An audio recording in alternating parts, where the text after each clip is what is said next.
Naman yung ituturo kung paano maglagay ng video sa mismong affiliate mo sa Shopee. Ganito yun. Punta ka sa Shopee.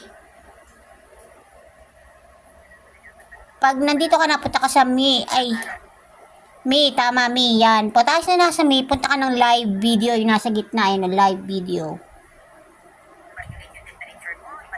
Ayan, di ba? Nandiyan ka na. Pag nandito ka na, punta ka sa tao. Ayun, may tao doon. Yung icon na tao. Profile yan. Pag nandiyan ka na, yan, dito ka na. Sa asawa ko to yan. Pag nandito ka na, eto lang, post video. Pero, bago ka dapat mapunta rito, bago ka mag-add, kailangan meron ka ng video. Nakagawa ka na ng video kasi mamaya hanapin dyan. Pag nandito ka na, ayan, post mo lang to. Pindutin mo si post. O, yung kunwari, ito yung video.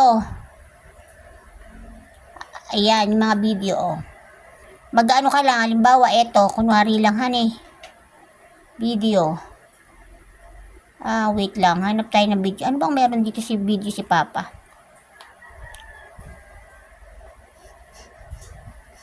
Ano bang meron si video si Papa? Ano to? Ayan, kunwari yan, next.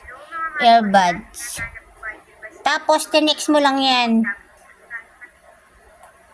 Tapos, magka-caption ka lang dyan. Halimbawa, earbuds.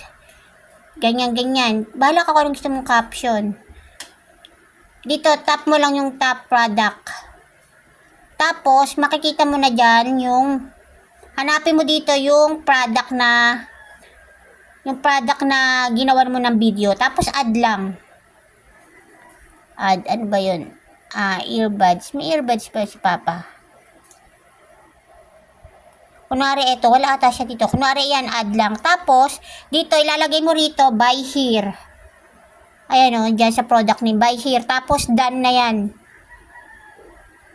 Tapos, sunod-sunod na yan. Post na agad yun. Ganun lang kadali.